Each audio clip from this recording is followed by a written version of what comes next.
Alors, on va essayer de voir notre premier TP sur les chapitres que l'on a déjà vus, à savoir les chapitres sur les méthodes, les tableaux, les boucles, les conditions, les variables, etc.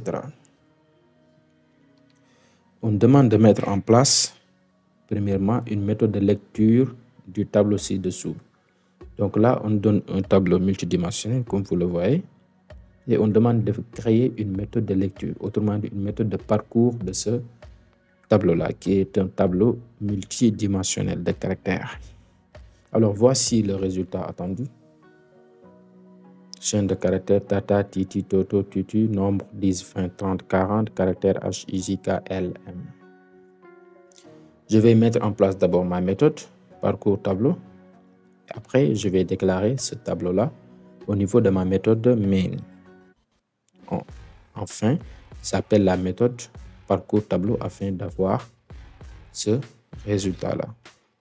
Donc, avant de s'intéresser à la deuxième question, réalisons d'abord la première. Je vais créer mon projet. Java Project. Je vais mettre TP.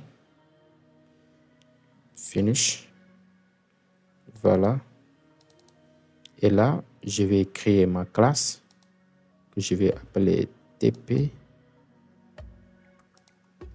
TP1.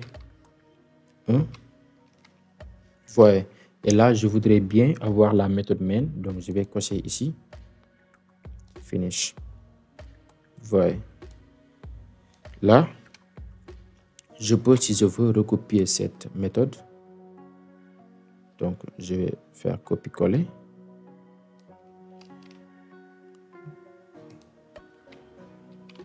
Comme ça. Et c'est réglé. Maintenant, je vais mettre en place ma méthode parcours tableau. Donc, les méthodes qui se trouvent dans la classe main doivent être statiques. Les méthodes qui se trouvent dans la classe main doivent être statiques. Comme ici, la méthode main qui est aussi statique, d'accord? Donc là, je vais mettre parcours. Avant ça, je vais mettre le type. Cette méthode ne va rien renvoyer. Parcours tableau.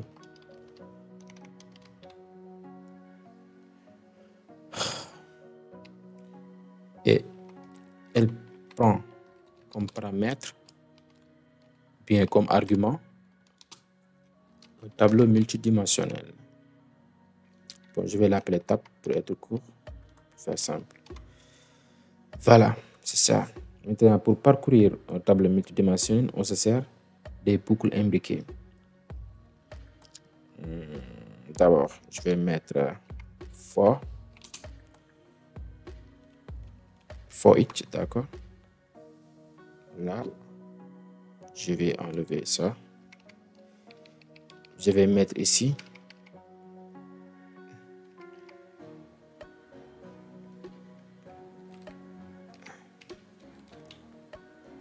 tableau, crochet, et là, tab, voyez. Après, une autre boucle for qui est imbriquée, et là, j'enlève ça. Puis, je vais mettre ici str tout court, et là, à la place de tableau, je vais mettre tableau. La place de tab, je dois mettre tableau. Vous avez saisi ce tableau-là et celui-là. Donc ici, on a un tableau multidimensionnel. Ça veut dire quoi? Un tableau dont ces éléments sont des tableaux. Voilà. Donc, cette première boucle permet de parcourir les tableaux un à un. Cette deuxième boucle permet de parcourir les éléments de chaque tableau. Aussi simple que ça. Et là, je vais mettre 6 outprint ln. Je vais mettre print tout court. Vous voyez, parce que là, on affiche les éléments sur la même ligne, comme ça. Horizontalement, quoi. Donc, je vais mettre str plus et là, espace. Voilà. Donc, déjà, si j'enregistre et j'exécute, rien ne se passe. J'ai créé la méthode, mais je ne l'ai pas appelée. Donc, pour que ça fonctionne, il faut appeler la méthode. Parcours tableau et là, tableau. J'exécute. Voilà ce que j'ai comme résultat. Il faut que je l'améliore. Donc là, après avoir parcouru les éléments d'un tableau, je vais effectuer un saut de ligne. sysout.println comme ça. Je vais effectuer un saut de ligne. Et si j'enregistre, voilà. Les éléments de chaque tableau sont disposés dans chaque ligne. Vous voyez. Maintenant, comment faire pour afficher chaîne de caractères, nombre, caractères? Ça peut poser un peu de problème si on n'a pas la culture du codage. Est-ce que vous avez saisi? Donc là, pour être simple, pour ne pas compliquer les choses, on crée un tableau. Chaîne de caractères qui va un tableau string qui va renfermer ces mots-là. Chaîne de caractères, nombre, caractère. Comme ça. Je vais créer ce tableau ici, à l'intérieur de la méthode. Comme ça, string.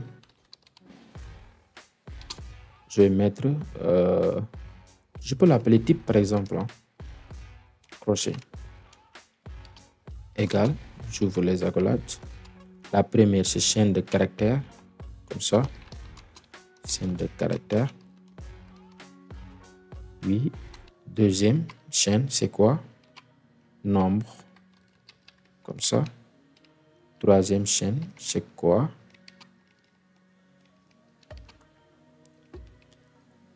Troisième chaîne, c'est quoi? Caractère. Comme ça. Et là, je ferme les accolades. Donc voilà, on a un tableau que j'appelle type. Maintenant, comment l'intégrer dans cet affichage-là? C'est très simple. Dans ce cas, il me faut créer une variable compteur que je vais appeler i. Et je vais l'initialiser à 0.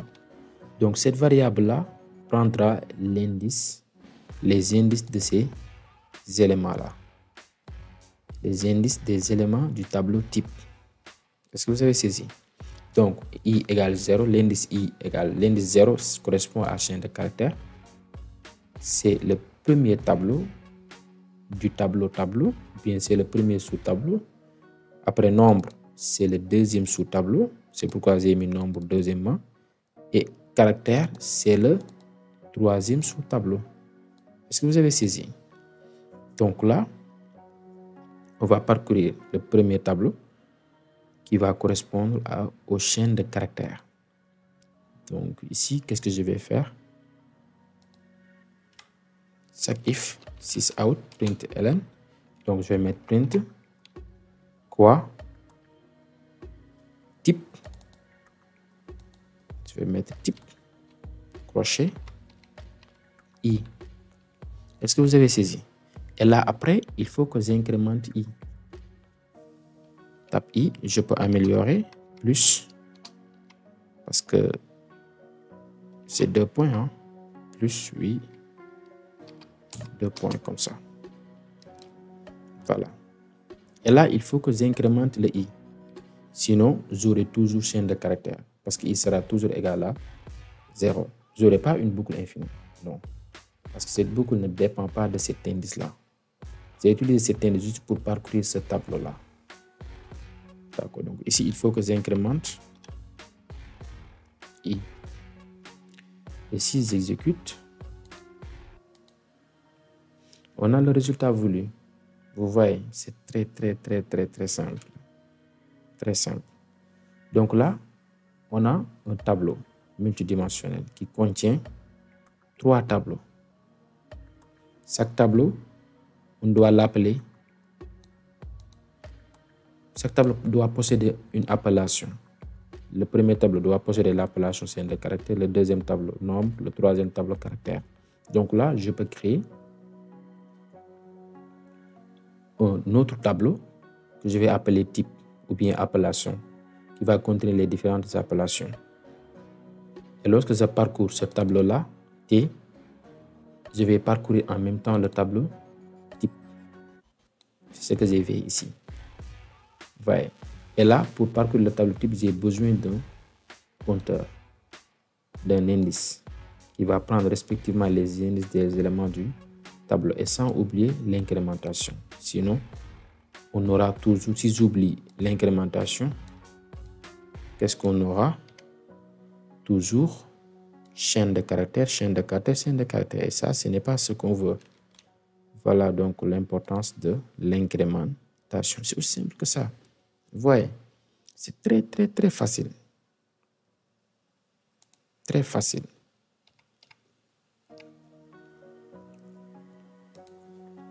Donc, voilà en fait l'exercice 1. Intéressons-nous à l'exercice 2. Surcharge de la méthode. Donc, on demande de surcharger la méthode précédente en permettant de parcourir ce tableau ci-dessous en affichant que les nombres impairs. Donc, on va parcourir ce tableau ci-dessous en affichant que les nombres impairs. On ne doit pas afficher l'intégralité du tableau, mais seulement les nombres impairs. Donc, l'affichage va concerner exclusivement aux nombres impairs. C'est très simple, c'est très facile. Donc là, c'est un tableau d'entier. Si je veux, je peux copier ce tableau-là. Je peux déclarer ce tableau dans le main, dans la méthode main. D'accord? Et là, qu'est-ce qu'on me demande? Les nombres impairs sont, voilà. Et on me demande de surcharger la méthode précédente. C'est-à-dire que je dois créer une méthode que j'appelle, que je dois appeler parcours tableau. Que je dois appeler de la même nom que la méthode précédente qui est parcours tableau. Donc là, c'est très simple. Je vais mettre statique void parcours tableau. Et là, ces deux tableaux se diffèrent au niveau de leurs arguments. Donc int, je vais mettre ici tab tout court. Voilà. Et après, on me demande de parcourir le tableau. Donc c'est très simple. Je vais mettre for each int i. Donc je préfère changer i par el qui veut dire élément. Après, je vais mettre sysout print ln et l. Si je veux, je vais l'afficher. Je vais afficher les éléments de ce tableau sur la même ligne. N'est-ce pas? Alors, essayons d'exécuter ce code. Là, je vais appeler la méthode parcours. Voilà, qui doit prendre en paramètre ce tableau. Là, j'aurai comme résultat 1, 2, 3, 4. Ce n'est pas ce qu'on veut ici. Là, bon, je pourrais mettre println comme ça pour voilà, pour séparer le résultat des questions. Voilà, vous avez saisi. Donc ça, ce n'est pas ce qu'on veut, mais on veut tout simplement afficher les éléments impairs. Donc là, on va mettre une condition, forcément. If. Pour tester, comment savoir si un nombre est impair? Il suffit juste de s'intéresser au reste de la division de ce nombre-là par 2. Autrement dit, le modulo de ce nombre-là par 2. Donc, qu'est-ce qu'on va faire? On va mettre EL, n'est-ce pas? Modulo 2 différent de 0. Si le reste de la division est différent de 0, si le reste de la division de l'élément par 2 est différent de 0, ça veut dire que l'élément est impair. Comme ça. J'exécute. Voyez. 1, 3, 5, 7, 9, 11, 13, 15. Là, je vais afficher un texte. Ce texte sera affiché en dehors de la boucle. Attention. Sinon, ce texte va se répéter. Je vais mettre print au lieu de print L. Je vais dire les nombres impairs sont. Voilà. J'exécute. Les nombres impairs sont. Et c'est exactement ce qu'on attendait de nous. Si je ne me trompe pas, voilà, les nombres impairs sont exactement. Donc, c'est très simple. Hein? C'est très simple, très basique. Intéressons-nous rapidement la troisième question. Surcharge de la méthode, toujours les méthodes surchargées, toujours la surcharge de méthode. Surcharge de la méthode précédente en permettant de parcourir ce tableau ci-dessous. OK. En affichant que le nombre d'éléments donnés par l'utilisateur. En affichant que le nombre d'éléments donnés par l'utilisateur. Ça veut dire quoi? Donc ici, on a un tableau peut-être de taille 1, 2, 3, 4, 5, 6, 7, 8, 9, 10, 11, 12, 13, 14, 15. De taille 15. Et là, on ne va pas afficher le tableau dans son intégralité. C'est l'utilisateur qui va préciser le nombre d'éléments qu'il veut qu'on lui affiche. Est-ce que vous avez saisi? Si le nombre d'éléments voulu par l'utilisateur est 5, on va lui afficher les 5 premiers éléments ou bien les 5 derniers éléments. Parce que là, vous voyez, l'utilisateur choisira entre à partir du début de tableau et à la fin à partir du début de tableau et à la fin de tableau. C'est-à-dire l'utilisateur va choisir si il veut soit qu'on lui affiche les 5 premiers éléments ou les 5 derniers éléments. NB, contrôle de saisie sur le choix du sens de lecture. On doit faire un contrôle de saisie sur le sens sur le choix du sens de lecture. Donc ici, par exemple, on peut mettre 0 ou 1. 0 correspond au début et 1 correspond à la fin. Tant que l'utilisateur n'a pas saisi 0 ou 1, on essaie de lui demander de saisir le sens de lecture. Aussi simple que ça. Alors, là, vous voyez, c'est le même tableau que tout à l'heure. Hein? Donc, on ne va pas le déclarer. Ça, c'est déjà au niveau de notre méthode main. Maintenant, voyez les deux résultats. Exemple de deux résultats. Donc ici, choisis le sens de lecture. 0 début, 1 fin. J'ai mis 0. Et là, on me dit les 5 éléments à partir du début sont. Voyez. Mais avant ça, j'ai précisé le nombre d'éléments. Avant ça, le programme me demande de saisir le nombre d'éléments à parcourir. Et après, le choix de sens de lecture. Donc, ça s'avère très simple. Je vais mettre ma méthode statique void parcours tableau int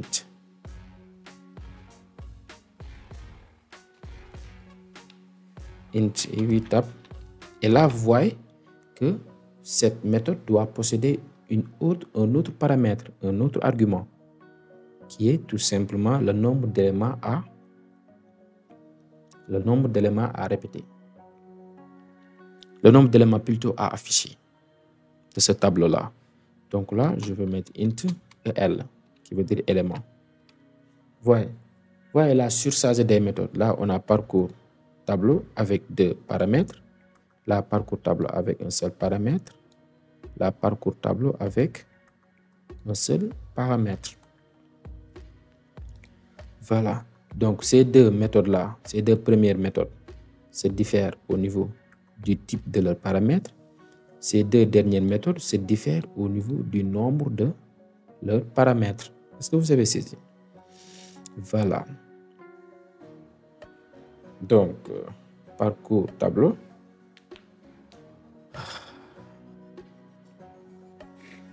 D'abord, étape par étape, hein. On va essayer d'afficher le tableau. Donc, if. Non, avant ça, on va mettre d'abord en place un tableau étape par étape, hein, parce que je vous considère comme des débutants.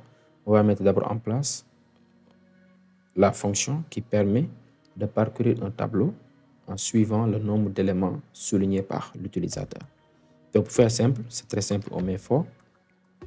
Ici, on va utiliser la boucle for tab length. Vous avez vu. Là, on va remplacer tab length par EL, qui est le nombre d'éléments à afficher. Et là, je vais mettre 6 out. Comme ça.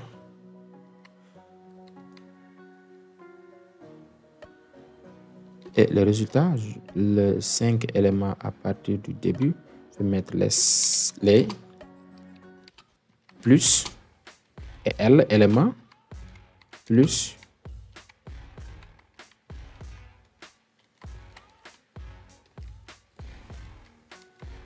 éléments à afficher. 2 points. Fermer. Donc ça, je dois le mettre en dehors de la boucle, sinon ça va se répéter. Voilà, donc là, au lieu de print ln, je dois utiliser print. Après ici, c'est très simple, 6 out, print ln. Je vais mettre tab crochet i plus espace tout simplement. Et là, si j'appelle cette méthode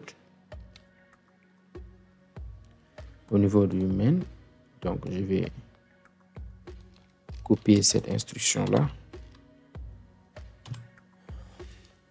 Voilà. Après, je vais appeler la méthode parcours tableau. Cette fois-ci, en lui fournissant 2 attributs, tab, oui, et là, je veux qu'on m'affiche les 6 premiers éléments du tableau.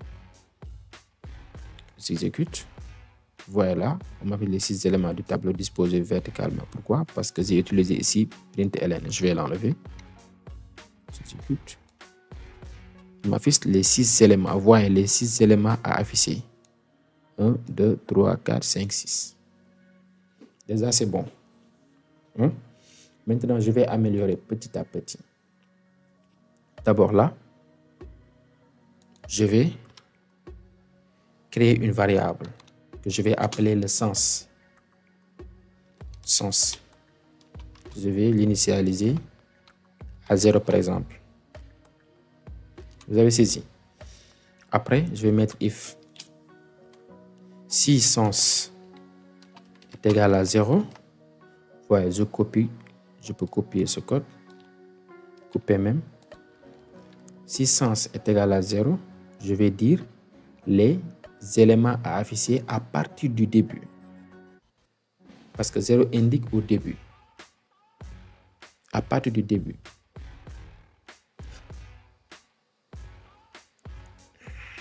Donc, à afficher à partir du début. Je vais ajouter ici à partir du début.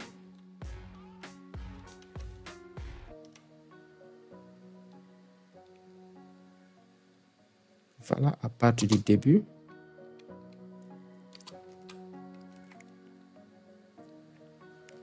Donc, comme ça, oui. Les éléments affichés à partir du début. J'enregistre.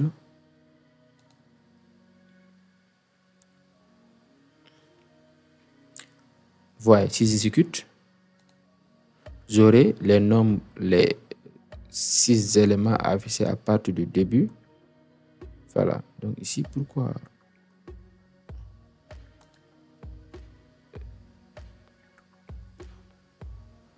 Ok.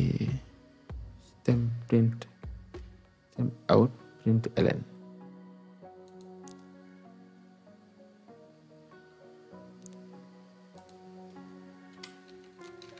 System out, print ln. Comme ça. Voilà, c'est bon. Donc, les 6 éléments affichés à partir du début, c'est 1, 2, 3, 4, 5, 6. Donc là, pour afficher les 6 éléments, ça veut dire quoi ici? Le nombre d'éléments affichés est EL. Donc, tant que I est inférieur à L, on affiche l'élément qui correspond à l'indice I.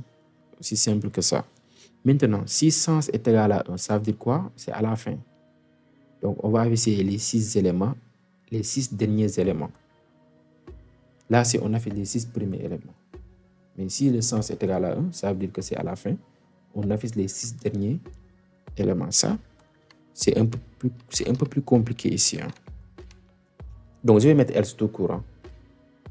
Else tout court parce qu'après, il y aura contrôle de saisie que je vais faire. Donc là, si on doit commencer à partir de la fin, si on doit commencer à partir de la fin, qu'est-ce qu'on va avoir? Ici, donc, d'abord, je vais mettre ce texte-là.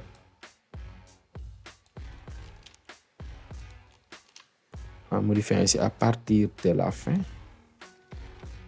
À partir de la fin. Vous voyez, à partir de la fin. Je vais mettre une boucle. Mais regardez bien les paramètres de ce boucle-là, de cette boucle.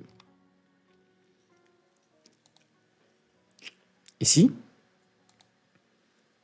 I, je dois l'initialiser par la taille du tableau moins 1. Parce que le dernier indice du tableau de taille n, ce n'est rien d'autre que n moins 1. Parce que vous avez saisi. Donc, si on a n éléments, si on a un tableau de taille n, les indices varient de 0 à n moins 1. Donc, le dernier indice, c'est n moins 1. Donc, ici, I égale, on initialise I par taille, par la taille du tableau. Donc, tab, point, length, moins 1. Attention. Par length moins 1. Donc, ici, I sera égal à 14, 15 moins 1, c'est 14. On commence par 14. Maintenant, tant que I est inférieur à quoi?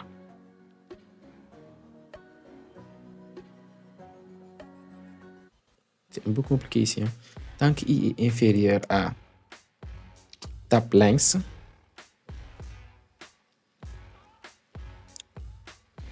moins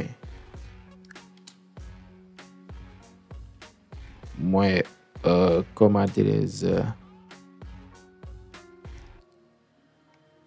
tant qu'il est inférieur à, oui, moins EL, moins 1 aussi. Comme ça. Tab length, moins EL, moins 1. Tab length moins 1 désigne tout simplement indice renvoie au dernier indice qui est 14.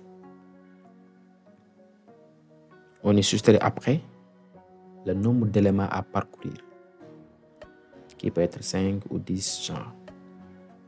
Maintenant, tant que I est supérieur et non inférieur ici, tant que I est supérieur, c'est l'inverse. C'est pourquoi ça demande un peu de réflexion. Tant que I est supérieur à la taille du tableau, moins 1, moins le nombre d'éléments à parcourir. Parce qu'on commence à l'indice 14. Donc, si on commence à l'indice 14 et que l'on doit parcourir 6 éléments, et on commence à partir de l'indice 14, qui est 14, donc I est égal à 14 dès le début, et on doit parcourir 6 éléments. Donc, il faut que I soit, tant que I est supérieur à 14 moins le nombre d'éléments à parcourir. On ne cesse de parcourir le temps. Mais attention ici, ce n'est pas l'incrémentation, mais plutôt la décrémentation. Attention. Et là, c'est pareil ici, hein, je peux copier ce code. Alors, essayons de changer la valeur de sens en mettant 1. Donc ici, cette condition n'est pas remplie. Donc, ce bout de code ne s'exécutera pas. C'est les instructions de else qui s'exécuteront. OK? Vous voyez ici, il me dit les 6 éléments à afficher à partir de la fin. 2 points, 15, 14, 13, 12, 11, 10. Donc là, je peux même améliorer cet affichage-là parce que c'est un peu compliqué. Je peux dire genre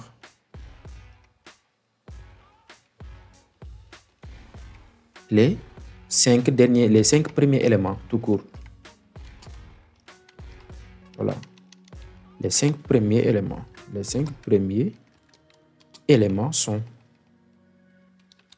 Voilà. Les 5 premiers éléments sont. Et là,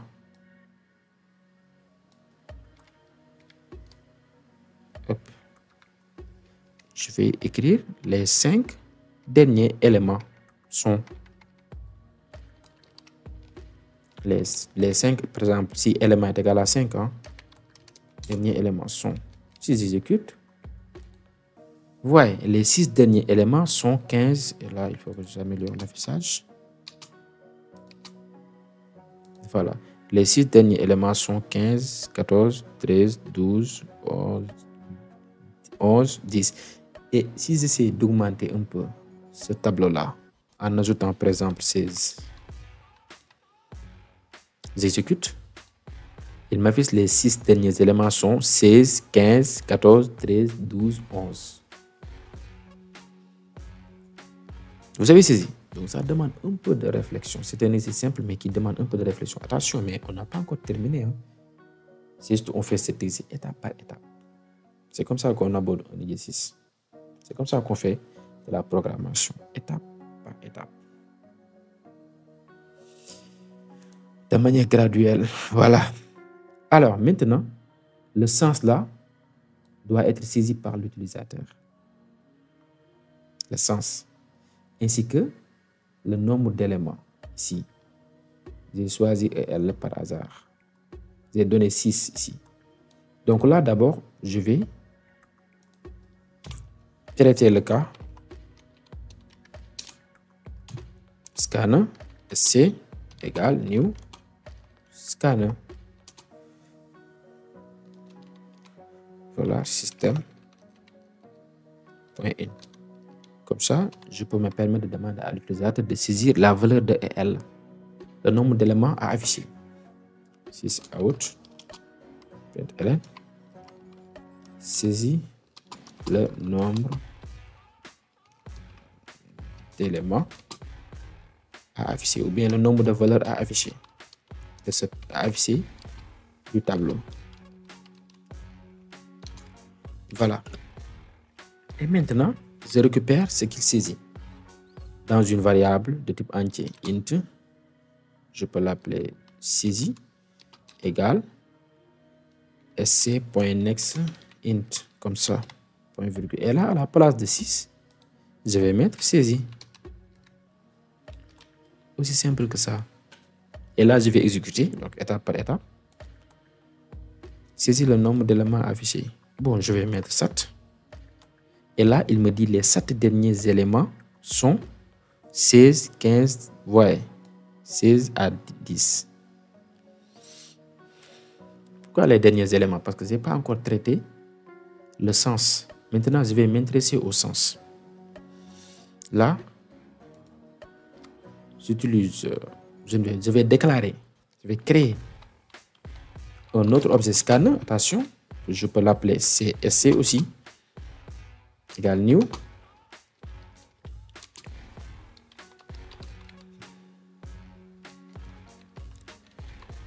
Point in. Voyez. Donc ici, j'ai un objet SC et là aussi, là-bas aussi, c'est un objet SC. Donc les variables d'une méthode sont locales, comme on va le voir après, en programmation orientée objet. Ça veut dire quoi? Une variable qui est déclarée à l'intérieur d'une méthode n'est accessible qu'à l'intérieur de cette méthode-là. Il n'est pas accessible en dehors de la méthode.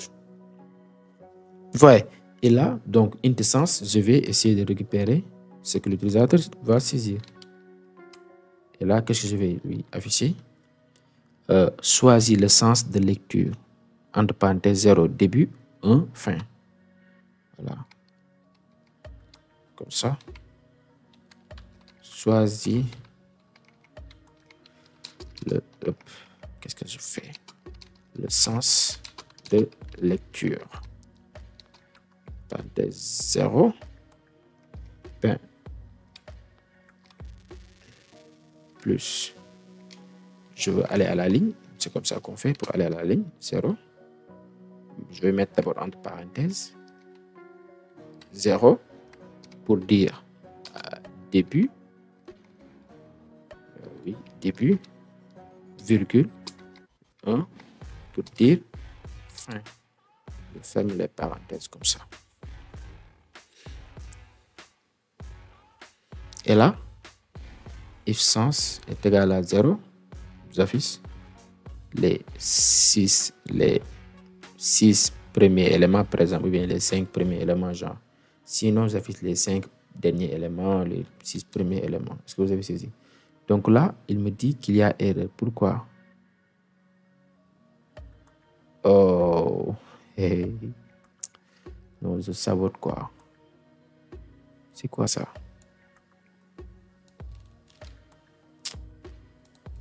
Je devais mettre ça dans un... Comme ça. Voilà.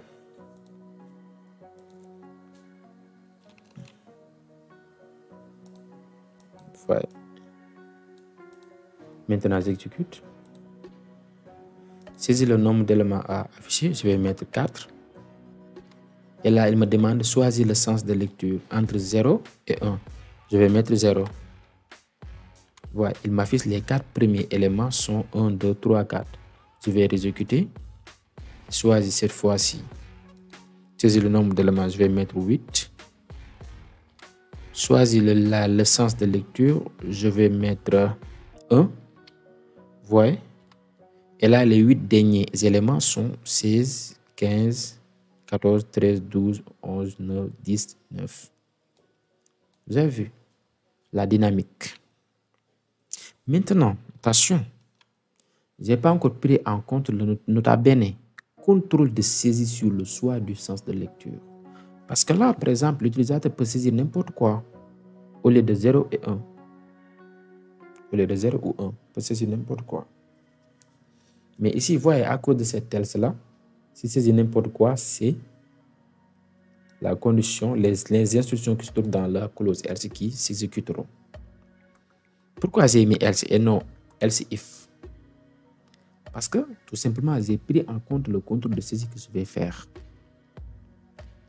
à travers une boucle sur la variable sens. Donc là, où est la variable sens? La variable sens est là. Donc, je vais couper tout ça dans une boucle. Mais avant ça, je vais créer une variable que j'appelle sens, point virgule.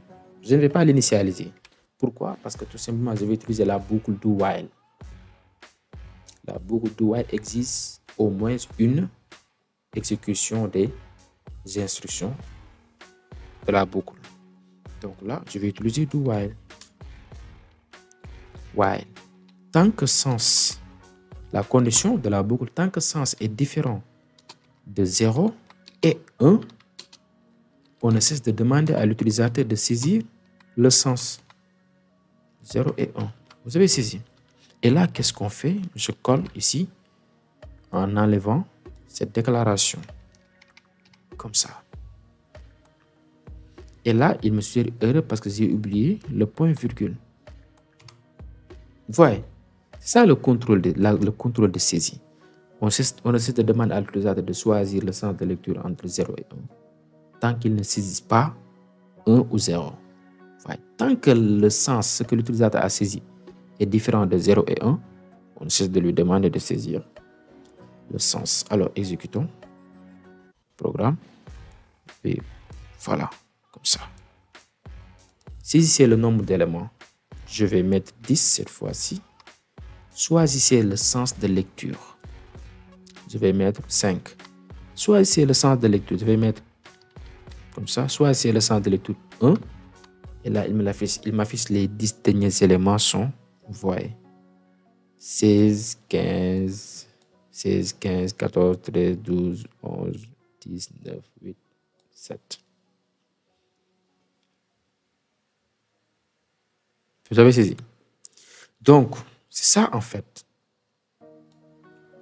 Le but de cet exercice. Mais notez très bien qu'on peut améliorer cet exercice en mettant en place aussi un contrôle de saisie sur sur le nombre d'éléments à saisir. Parce que si l'utilisateur saisit un nombre d'éléments qui dépasse la taille du tableau, attention, on aura problème. Parce que le nombre d'éléments que doit saisir l'utilisateur doit être compris entre 0 et quoi? Et n-1 et taille du tableau moins 1. Donc, on peut améliorer ce code.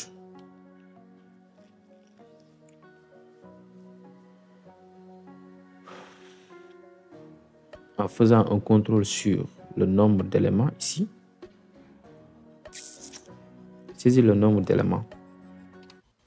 Voilà. Dans ce cas, on peut mettre ici la boucle to while.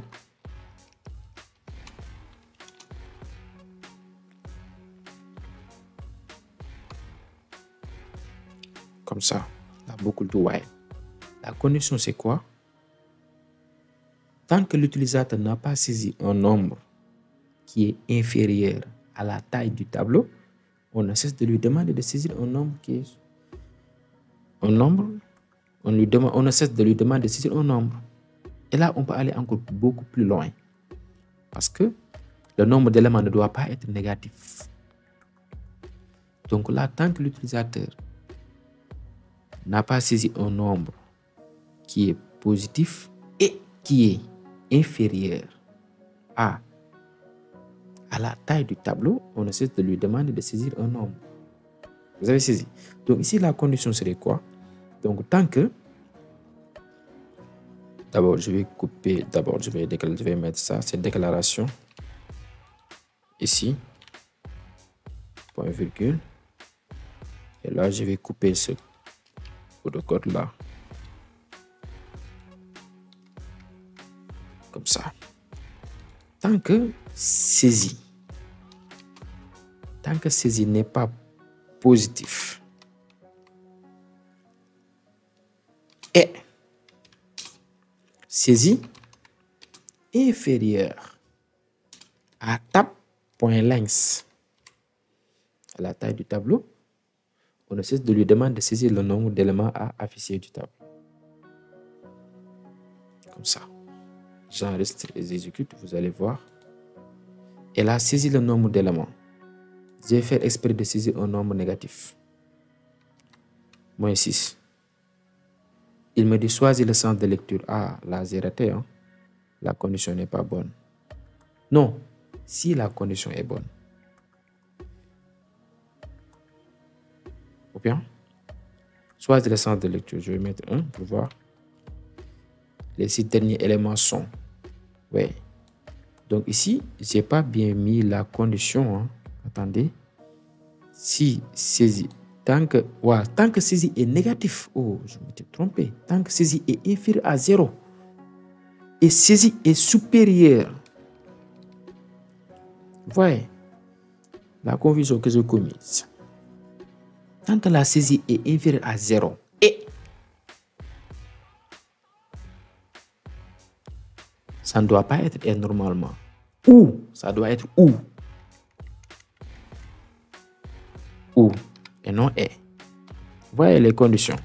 Ou, tant que saisie est inférieure à 0, ou saisie est supérieure à la taille du tableau, on demande à l'utilisateur de saisir le nombre d'éléments à afficher. Et là, j'exécute. Saisir le nombre d'éléments. Je vais saisir un nombre négatif. Voyez, saisir le nombre d'éléments affichés. Je vais saisir 20.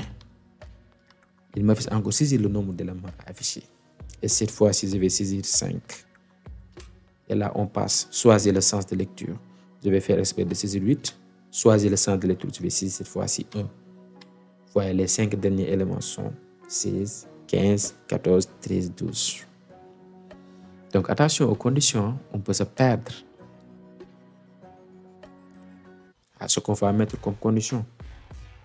Voilà. Et c'est tant que l'utilisateur a saisi un nombre qui est inférieur à 0, négatif, ou supérieur à la taille du tableau, on ne cesse de lui demander de saisir le nombre d'éléments affichés du tableau. Donc vraiment, c'est un TP formidable, très amusant, dont son but, c'est tout simplement d'illustrer les chapitres que l'on a vus. Donc, c'était tout pour ce TP. Et à partir de la prochaine vidéo, Inch'Allah, on va voir la deuxième partie qui est la programmation orientée objet. Donc, ce qu'on vient de voir là, ce n'est que la base. La base du langage Java. Les bases plutôt du langage Java. Donc, on se dit à la prochaine.